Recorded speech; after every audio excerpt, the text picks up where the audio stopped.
nga yaakaar ni parc an gaynde duñ mës a rëcc ndax yéen seen noot yi moom gaynde rek ngeen di woo asadu rek asadu laay dégg man ci seen noot yi est-ce que nga yaakaar parc an du mës a ubbeeku bis. asadu yeeg bër yi moom léeg-léeg allahu akbar man a da bokk ci woon nag. jàngeen jëf mbokk yi asalaamaaleykum kenn ku ci nekk fa nga nekk fekk nañ la fa di la jox suñu loxoy xol di la wax asalaamaaleykum waxtaan wii ñu leen bëgg a indil ñi ngi ko defoon atum 2014 mu am solo lool dëppook tey jile lii xew ci penc mi di ay xëccoo seentu weer jiite lépp jëm ci bànneexu bakkan Sénégal fi ñu toll ci wàllu jaamu yàlla fi ñu toll ci alxuraan fi ñu toll ci ay boroomi xam-xam fi ñu toll ci li ñu am ci ay mag nga xam ni dëkk bu nekk wala réew mu nekk la koy taal am na ci Sénégal waaye suñu mag ñi li ñu fi suuxat ci mbaax li ñu fi suuxat ci ay jikko yu rafet waaye li ñu fi suuxat ci bëgg yonent bi alayhi salaatu wasalaam ak li ñu fi suuxat ci ay valeur tax na ba léegi réew mi ni déggeral jamono jii ñuy dox ba en 2021 ay nit di xëccoo jiite ci juma ay nit di xëccoo ngir jiite ci jàkka ay nit di xëccoo ngir nañu ma fal ma xoolal leen weer wi ci jamono jooju ñu ngi tëj lenn ci ay juma ki jàkka amu ji kenn ci ñoom koo xam ni sax pare nga jëfe nga sonn nga lijjanti nga wala sax taxaw nga ci soxlas askan wi lu jëm ci seen wàllu diine mësuñoo offensé diine wala yonent bi alayhi salaatu wasalaam ba nga réagir mësoo dox lenn loo xam ni waa diine daañu ci gis seen bopp coronavirus bi def fi atum yàlla amul benn sëriñub daara wala benn dongab daara boo amee coronavirus te lenn ci ñoom nee nañu ràpp seeni daara duma leen fi bëccëgu dara kàmm lenn ci donga daara yi ñu jël leen yëpp ci ay oto yóbbu kenn nga déggul ci ñooña di xënte woon ni man maay jiite ngir séentul leen aw weer ban payoor wala ban privilège moo nekk ci séentu weer ba tax lenn ci ñoom di xuburi ak lëfër-lëfëri jëkkante séentu aw weer loolu nag seq na ci imam Babacar Sy la waxtaan wa ama am solo da nga bëgg a xam kan mooy imam da nga bëgg a xam lan mooy rôle imam ci société bi dikk nañ ci ak imam Babacar Sy la ba ci nodd yi nga xam ne sax des fois doo xam damay ragal sax parce que an mu ji rëcc ndax jàkka yu ci bëree bëri jumaa yu ci bëree bëri li nga ciy faral di dégg mooy loolu ngeen dégg ci commencement wu émission bi muy asadu yàlla bu gaynde yi xëy rëcc mbokk yi Serigne Abdoul Aziz Diaw moo ñuy gunge ci waxtaan wi di marabu tradipraticien lépp lu jëm ci ñaan yàlla li saxaar ak yeneen yu ni mel ay numéro téléphone am mi ngi noonu ragal yàlla lool ci li muy def te bàyyi ci boroomam am sutura lool teg ci Serigne Abdoul Aziz Diaw yéen ñi ko soxla ay numéro mi ngi noonu di daw ci baaru écran bi imam Babacar Sy la assalaamu aleykum waaleykum salaam wa rahmatullahi wa barakatuhu alhamdulillahi rabbil alamin wal aqibatu lil muttaqin wala udwana illa ala zalimin wa sallallahu wa sallama ala sayyidina wa mawlana muhammad sallallahu alayhi wa sallam Chouaïbou ñu ngi lay delloo nuyoo bu baax di la ziyaara ak waa ci ngeen bokk yëpp fa tabarakallahu naka daara ji. waaw alhamdulilah ñu ngi ci kawam tabarakallahu ñu ngi ci kawam. alhamdulilah nga may ma ko imam bala ñoo dugg parenthèse bu ndaw rek. fan yii dafa am coow lu songu daara. wala coow lu daara songu. muy benn xale bu ñu faat ci daara. coow li jóg na loolu nu mu demee. waaw dëgg la xanaa ma waxati accident. lu kenn rafetluwul. lu kenn yéenewul. mu dal ci kaw daara comme ni mu mën a dalee ci ñëpp. mën na dal ko maçon bi liggéey mën na dal ko policier bi liggéey ci mbedd mi mën na dal ko téer sax bi nekk place am que mën na dal sax sëriñ daara bi kazalika yàlla dogal na tey ci daara ji ka doon jàngal njaboot def ci moom alxuraan fa tabarakallah bu mu dëgër tafaar dal na ci kawam mooy doon na ko dóor ya xëy na jéggi na dayo bakkan rot ci loolu nag wax dëgg yàlla du ñu ko rafet lu mukk waaye dinañu nangu nag ni njuumte la parce que képp ku dem ca daara jooja gis condition ya ñu leen teg fa tabaarakallaahu di nga xam ne lii mooy lu yàlla dogal waaye du ko sàgganee njaboot mukk ci àdduna parce que condition yu baax la ñu nekk ci daara ju baax la ñu nekk te ku fa dem ku nekk da nga xam ne kii day ñiy wax affaire modernisation des daara bu ñu fa yeggoon dinañ xam ne kii moom raw na leen bu yàgg waaw ndaxte institut la defar fa tabaarakallaahu mais gis nga nag xëy na coow li ni ko nit ñi yëngalee dafa des waaye nag wax dëgg yàlla bokkul ci koo xamante ne nii tey war nañ ko mën a jam baaraam mais war nañ ko mën a baal xam ne nag njuumte dal na ci kawam. mais gouvernement amul dëgg ci seen kaw ni daara dafa amee violation bi muy def ci biir réew mi tey ngeen xëy rey doomi jàmbur nii est-ce que amul dëgg ci seen kaw. déedéet gouvernement du mën a am dëgg suñu kaw ndax lim ñu yoreel dafa bare man wax naa boo gisee mënatuma déglu suñuy njiit suñuy politiciens lu bëri mënuma leen déglu dafa am lu ñu dumóoyu lu am solo mooy dañu créer fii état waxoon naa la ko ci sa émission yu yàgg ya créer benn ministère tuddee ko ministère de l'enseignement et de l'éducation voteel ko budget at mu nekk ñu jox ko millions yu bare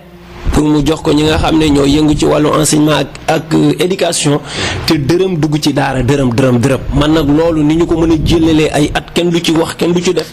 jéemuñu lu ko dindi que biñ koy jéem a dindee kas ne stratégie bu ñu doxal ka pour ñu moderniser daara bon prétexte la bu mu andi woon rek parce que bu ñu ñëwee Chouaïbou Diop dama bëgg dimbali daara mais à condition que nga dugal ci français pourquoi. mën nañ la dimbali mais fokk nga dugal français noonu Chouaïbou Diop école yi kenn jàngale wu fa arab mbaa alxuraan seen école yi boo fa bëggoon yóbbu programme mu daara jii tey amul benn école bu public bu privé koo ko proposé mu bañ. xalaatuñ ci dugal leneen élève buy jàng sax dootul jàngati daara ja parce que dañ naan mënul boole ñaari jàng yi mais lu tax ñu bañ ko seen école yi que programme bi mu ñu joxoon nañ ko jox gars yi pour ñu yóbbu fa daara di fa jàngale laxdari di fa jàngale risaala di fa jàngale ibnu ashir di fa jàngale sarfu naxwu yooyu duñ ko nangu. waaw kon xam nañ ni ñaari programme la yoo xam ne nit boo koy dimbali bu ko wax à condition que foog nga jàng tubaab pour ma dimbali la pour man du loolu bu dee mi ngi enseigner mi ngi éduquer am na droit ci budget bi moo tax ñoom pour ñu am dëgg suñu kaw dina jafe xëy na nag bu tafaar dalee sa kaw moom fokk ci ñu wax daal mais gëm naa ne daal njuumte ñëw na yal na yàlla yërëm daal. am na solo kon loolu luñ ci doon ñambaas la rek xam naa du jomb bis nañ ci def waxtaan incha allah tey nag imaam li ñuy waxtaanee génnul ci seen biir tey ci ngeen bokk dafa ñëw dal ci yéen. muy jéem a xool crise bi nekk ci suñu réew ndax amu leen ci rôle. man dama gis benn faay bu am ci réew mi da ngeen ci am part de responsabilité bu mag a mag. waaye bala ñoo dugg ci loolu baatu imaam fu mu jógee ak lan mooy imaam. waa al imaam ku ne xam ne mooy tekki njiit. mooy tekki njiit. l'islam ni muy fondé imam mooy xam-xam. waaw xam-xam ak jikko ya ko wër dinañ ci ñëw léegi ci kanam. yàlla mi nga xam ne moo bind lépp te dara tëwu ko. mu bindee xeet wi yëpp bind yonent yi et tout ça. jël na yonti yàlla Muhammad sallallahu alayhi wa sallam def ko imaamul mursalin. waaw mu nekk imaam.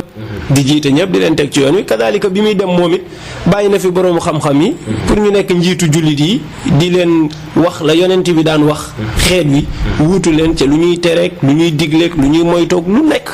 moo tax imaam daal rôle bu am solo la ci biir jullit yi mënut a ñàkk. imaam moom métier la wala. waaw métier nag ça dépend bu dee dañ ko bëgg tuddee imaam nekk wutukaayu xaalis déedéet.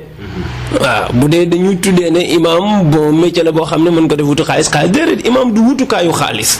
waaye nag fonction la boo xam ne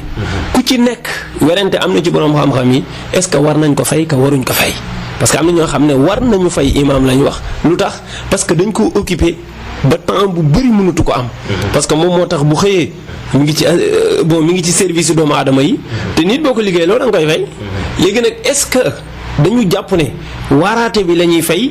wala leneen bi la ñuy fay waaraate moom kenn du ko fay xëy na bon boo koy fay it xëy na àq rek ngay door a joxe waaye kenn mënu ko joxe waaye daal bu dee occupé nañ ko ba jël ci temps loo xam ne mënatu la dem ca tool yi mënatu la dem ca école bi mënatu la def lu bëri parce que occupation yi ko wër moo bëri su boobaa wax dëgg yàlla pour ñu fay ko dara nekku ci am na nag yeneen i boroom xam-xam yoo xam ne dañu ragal yàlla bu mu ëpp ñoom imaam ak payam moom mara day taali waaw du ñu ko nangu am na xisse yu ci am mais yooyu comme émission bi laajul guddal ko du ci bëri mais daal da nga yëg ne am na ñu nanguwul ne nañ ko fay mais am na ñu nangu ne kay nañ ko fay parce que dañ ko sant service boo xam ne tax na talatul lu bëri ci dundam. waaw kay boo gisee ñu laaj boobu sax dafa bari lu imaam waroon di wax lu ci bari te koy teggi te Sénégal léegi ku la logal nga loggi moo waral ñu dugal laaj boobu xam naa dinañ ci ñëwaat ñu gis ni nag imaam dafa am crise bu am ci réew mi ñu ni imaam yi dañ ciy am rôle ndax ñoo war di wax ak doomu aadama yi yow yaa wax léegi ni imaam mooy taxaw ci kanamu nit ñi di wax imaam yi ndax seen rôle ñu ngi koy doxal. waaw ñi ma xam ne ñi ngi doxal seen rôle waaw ñi ma xam gis naa ci imaam wax dëgg yàlla yoo xam ne la yonent bi doon wax ña nga ca ñi ngi taxawaay seen rôle xam nga nag daanu dajul suuf am na gox yoo xam ne demoo fa am na ñoo xam ne xamoo leen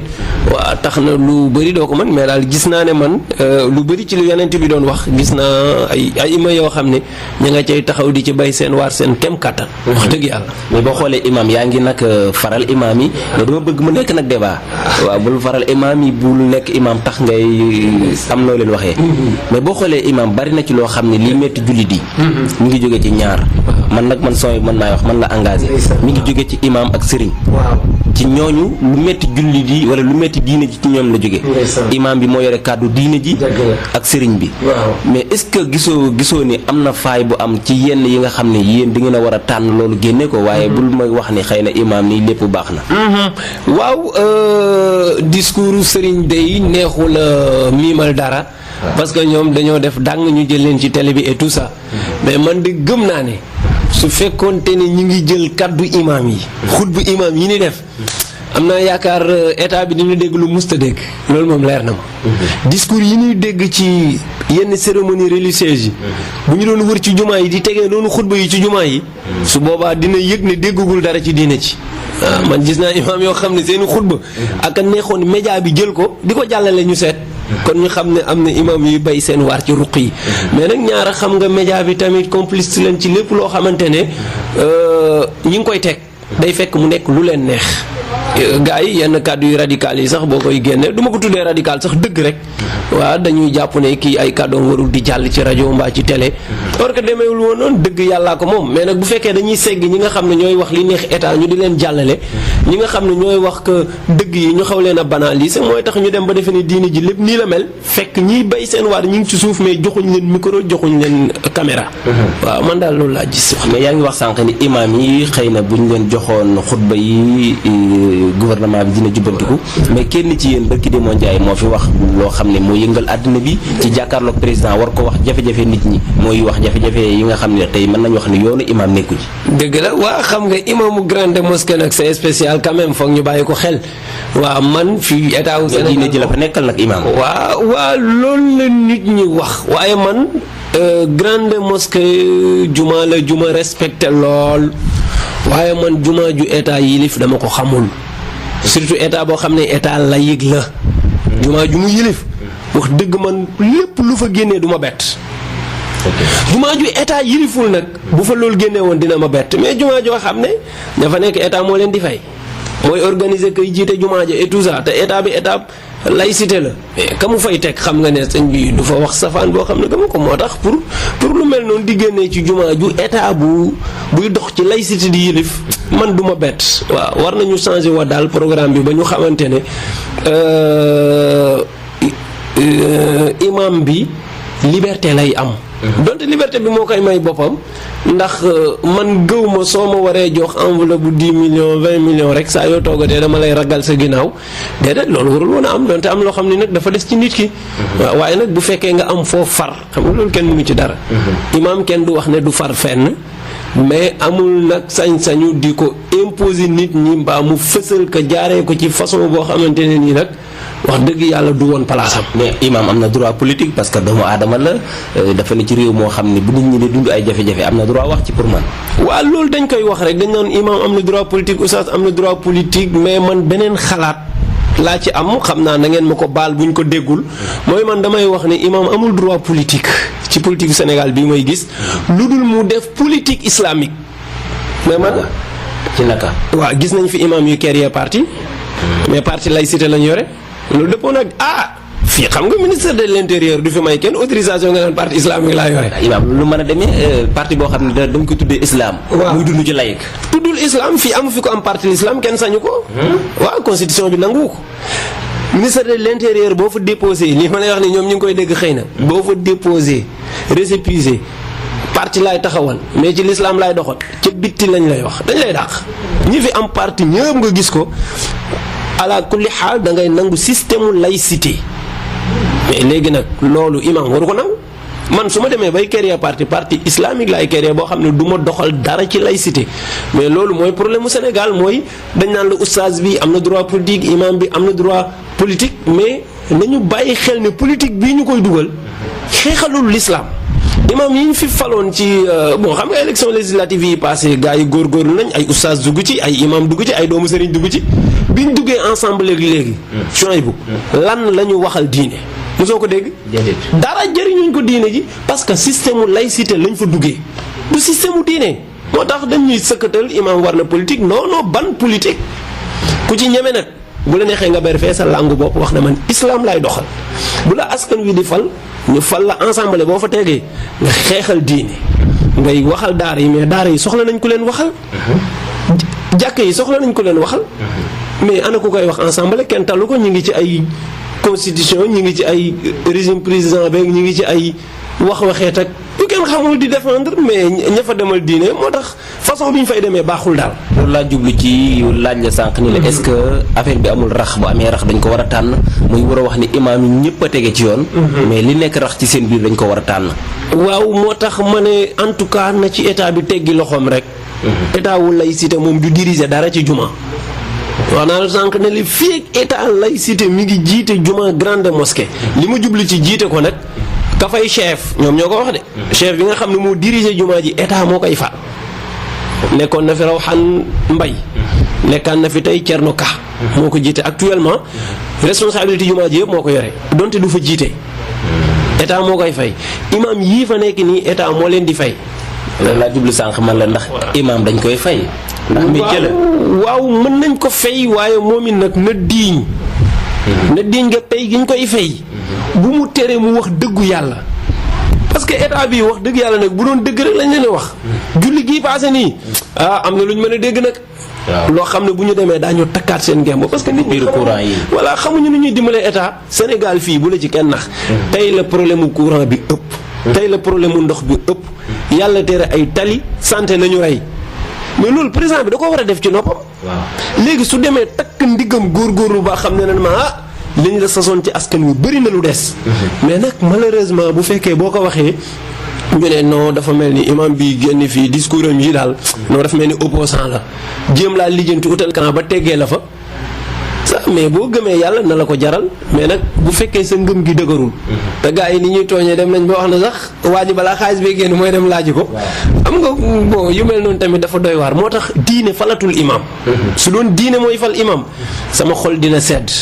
waaw mais daal foog ñu tegg seen loxo ñu may liberté waa diine ñuy tànn ñu diiñ ñu dëggu. ñu bëri xam-xam ñu ragalul benn pression. imam Malik gouverneur dóorlu na ko. ci masala bu mu wax te neexul état. waaw mu santaane ñu dóor ko ba ci lañ ko gaañee woon gaañu metti mais taxul mu teggi tànkam. imam tànk diine jaralu ko loolu inna allaha astara min al muminina bi amwalihim wa anfusihim bi anna lahumul janna. yàlla nee na seen bakkan yi seen alal yi dama ko jënd ci yéen fayee leen ko àjjana. léegi bu dee yàlla jaralutu la sa alal nga ñàkk ko jaralutu la bakkan nga ñàkk ko bu chèque yi ñëwee rek nga bàyyi li nga doon xoolal comme li nga wax sànq bu ñu la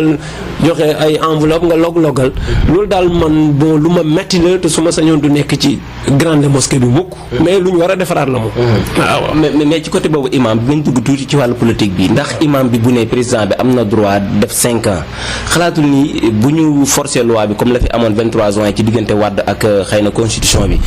mu xalaat ni kat bu ci waxul ba président def li mu bëgg a def ndax deret du tuuru est-ce que imam bi xalaateewul foofu pour bëgg moom itamit wax contribuer. waaw loolu de xalaat bu rafet la ndeysaan xam nga xel doyul waaye xam sa jamono lu baax la. dégg sa jamono am na ñu wax loolu mais ñaari contexte yi bokkul. tey askan wi ci boppam ñoo bëgg Macky Sall def 5 ans. Ablaye Wade nag askan wi ñoo bëggul woon li muy def. waaye man de leer na ma ne président bu wàññi woon mandat def ko 5 ans. ay benn intellectuel ngay dégg ñuy coow mais askan wi lu ñu leen faale sax. loolu la waxoon waaw loolu la waxoon parce que man gëm naa ne affaire bi lu simple la lu ñu mënoon def la te du dem ci coowu rajo du dem feneen mais daal ñaari contexte yi bokkuñu. constitution bi moom laal ko pour nga wàññi 5 ans yi maa la wax du def benn effet dina am nag ay quelques intellectuels yu jóg di la yuuxu naan la yaa ngi violé constitution bi te bés bu ne nga violé fi alxuraan te kenn du ko kaas man am na bés ma ne constitution bi lu mu ak fan la wàccee. alxuraan sax amul bi protection. du ko laal kenn du laal constitution te bis bu ne nga violé diine ji ci digg ëtt bi ñu violé alxuraan lu nekk. mais constitution bi yeggu fa. gis nga affaire yi daal comme moo ko waxoon man de bu doon man dama naan ko président sàmmal sa kàddu. lépp loo waxoon lu koy dindi bu mu jógee ci yow. xam nga li mu wax. mais imam bi nee na wax waxee dara ñëw ci. du teg du li ma taquluuna maa laa taf'aluun kay ku ne jàng na ko ci alquran yàlla ne yaa ayyuha alladina amanu li ma taquluuna maa laa taf'aluun daal di ci teg ne kabura maqtan inda allahi an taqulu maa laa taf'aluun yàlla ne lu tax ngeen di wax lu ngeen dul def. daan ne mer mu rëy la ca yàlla. ngeen di wax lu ngeen dul def. moo tax ëpp naa def ka sa wax mën na teppeeku mais bu mu jógee ci yow. Serigne Cheikh Mbacke Gaynde Fatma ndeysaan yàlla yàlla guddal fanam ba ko waajal teg ne ko Mbacke loo wax def ko waaw mu ne ko dee da nga naan loo wax nar nga ko waaw lu ma wax nar naa ko waaye loo wax def ko nag yàlla rek ko mën mais mën nañ ko jaarale foofu xamal ko ne ko sa kàddu yow la koy teppi bi mu jógee ci yow mukk te gars yi xam nga mën nañu def jeu ba gars yi ci kaw teppi ko sax waaye nag bu mu jógee ci moom daal waaw bu mu jógee ci moom daal xam naa bala ma dem ci daaw da moom it jombul am na ay question yu mu la dencal imaam yéen a fi doon yuuxu fan yee di wax ci facture courant yéen imaam yi waaw kenn xamul ba léegi lu leen tax a noppi imaam yooyu kenn déggatu leen te ba léegi courant ngi coupé baax dañoon dañ leen a logal ñu loggi te ay imaam lañu imaam yi sonn nañ de yéen waaw xam naa ne day am na imaam yi doon xeex courant bi mais li ñu doon def lu baax la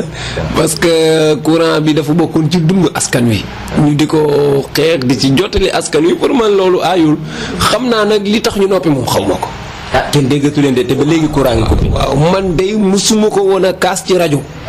comme ay cérémonie yi ñuy defe nii ak yooyu. waaye fa may nekk saa yu julli jotee wala courant bi coupé daanaka loolu laay waxtaanee bu ñu salmalee. du ma ci xaar àjjuma xaaruma ci dara surtout weeru koor wi nii coupure yu bëri woon na dañ ci wax parce que foog ñu xam ne courant bi tamit dafa am àq. da ngaa sori président rek. ah waaw mën naa nekk moo tax nag damay ñaan mu yokk sax. sori waaw parce que man xam naa ne man leer na ma ni. li ma ciy wax a kës néew man jege jubu ma parce que ña jege ñu yóbbaale leen gëm naa ne gëw ma leen a gëm yàlla. moo tax maa ngi ñaan ko sori gi moo ma gënal yàlla bu ñu gisee nag. waaw yéen fi demoon dem ndogu ji ci président ni ko déwén dinañ la fal avant déwén far ñu fool li président. waaw man loolu lenn ci imaam yi la. waaw mais man yooyu du ma ci dem yooyu moom bu ci toll loolu dong desoon incha allah du ma ci dem en tout cas dinaa ñaan daal kuy imaam na nga mesurer say kàddu. te na nga gàttal sa tànk. yeneen bi waxoon na ni. al ulama warasatul anbiya maa lam yuxaalitu al sultaan.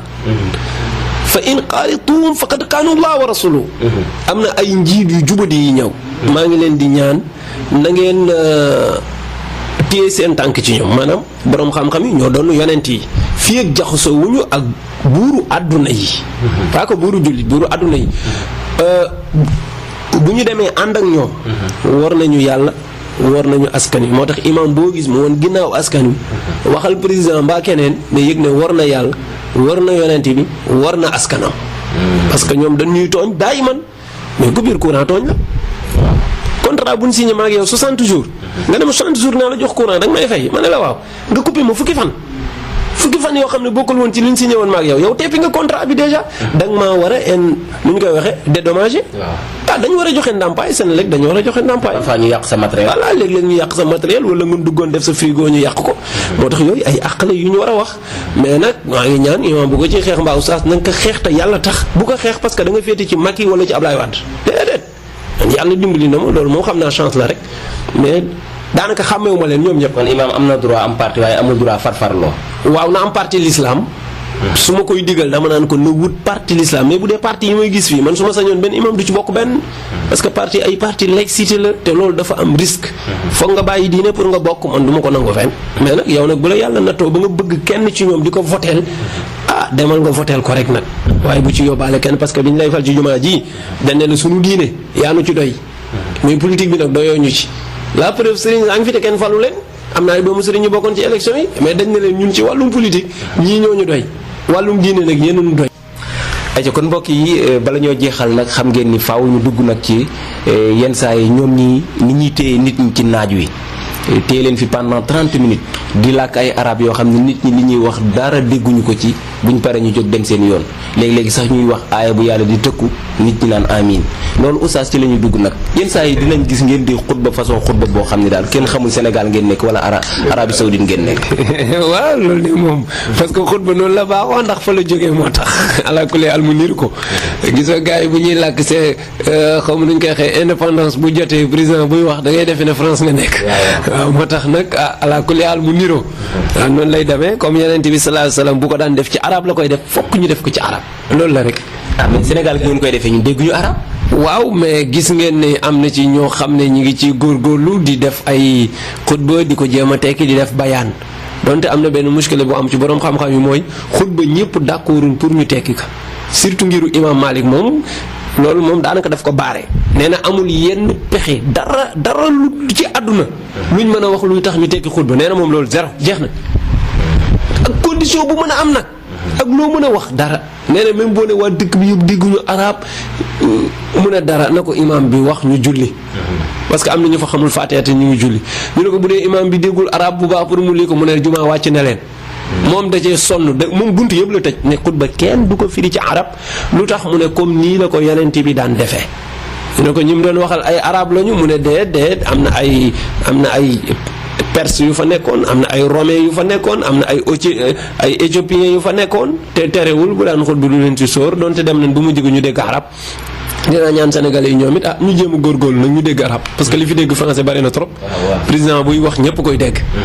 effort boobu tamit nañ ko def. mais yëg nga ni ñenn ci imam yi ñi nga xam ne ay Haalpulaar la ñu ngi def seen xutba Haalpulaar man dégg naa loolu ñoo xam ne pël la ñuy wax xutba bi lépp ba mu jeex. waaw looloo taxoon imam Malik tëj buntu boobu wane ne daal bu ko kenn tekki ci benn làkk parce que bu yàggee dina mel ni jumaa ji da nga fa dugg ñu wax fa tubaab wax fa français wax fa séeréer wax fa lu nekk mais du tere tey bon kenn terewul def bayaan mën nga ñëw 1h30 bu dee 2h nga julli 1h30 nga ñëw wax ak nit ñi li nga leen bëgg a wax yépp ba 2h nga dem ñu noddu ñu julli du tere nit ñi informé wu parce que xutba bi dafa am solo ci li mu war a wax ak jullit yi parce que dina leen fàttali yàlla dina leen wax ci seeni dundin loolu nag boo leen mënee baaxee nga toj seen bopp jëna comme ñoom boo dégguñu arab yow nga jaar ko ci avant l'heure soo ñëwee nga def ko bon su heure bi jotee nga def ko am na ñoo xam ne ni nag sukkandiku ci ngir imam Shafii dañ ko nangu ñoom dañ ne xutba bi soo xasee wax alhamdulillah wasalaatu wasalaamu ala rasulillah ama baadu yaa ayyuha alladina amanu ittaqullaha haqqa tuqaatihi nangam boo sante yàlla julli ci yonent bi dugal benn ay alquran ne ragal leen yàlla li ci des yëpp bu la neexee nga firi ko ñoom daal charte yi nee nañ ndoorte bi daal moom na nga ko ubbee alhamdulillah julli ci yonent bi na am ay alquran buy wane ragal yàlla xutba bi mët na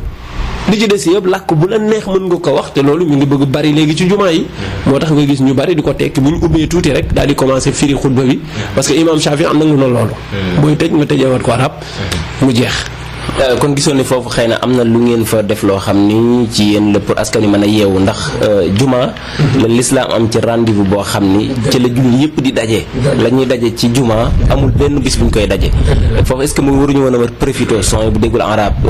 daaw di dégg ko keneen déggu ko ñu fexee wax ak ñoom ci langue bi nga xam ne dégg nañ ko pour daaw da mi nekkee woon wala son bi nekkee woon njubadeeg caay-caay ci këram bu demee mën a defaraat toogaayam. waaw loolu moom dëgg la man de sama classe gi wax dëgg yàlla ku ne xam ne ci ngiru imam Malik laa tënku nag 100% loolu du ma am complexe wax ko parce que am ñoo xam ne dañ naan tënkoo ma ci benn nguur loolu la ñuy wax rek maftu ali yi sañ na ko mais ñun du ñu maftu ali mooy ku plafonné ngir imam Malik loolu mu ci wax lu ñu bàyyi xel la parce que moom dafa ne xutba du discours kese mais jaamu yàlla la comme ni julli nekkee jaamu yàlla ka booy wax ci xutba bi yow su jumaa yàqu na kon xam nga ne xutba yor na dëgëre julli te ñaari rakka rek nga julli ñaari rakka yi ci des ñu ne la xutba bi la ku ci wax rek ñu ne la sa julli yàqu na julli gi laa wax de waxuma xutba bi yow su julli jumaa boo julli jumaa amoo jumaa kon xam nga ne xutba bi julli la mu ne te julli saar ya nii tareek fatiha ba ñi tari nit ñi dégguñu ko te buñ demee am tiyaaba ji kon xutba boo ko déglu boo déggee boo déggul am nga tiyaaba ndax am nga information nag loolu leneen la mais nañu bàyyi xel ne xutba buñ la tiimoon làkk lay arab ba sa bopp bi metti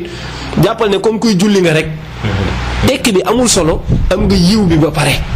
léegi nag dinay baax nga xam ni mu doon wax wàññiwul dara julli yow fatiha boo ko mënee firi boo ko mënta firi yëpp imam bu ko taree am nga julli léegi nag boo xamaatee la muy firi mu gën a baax mais loolu du ci farata nag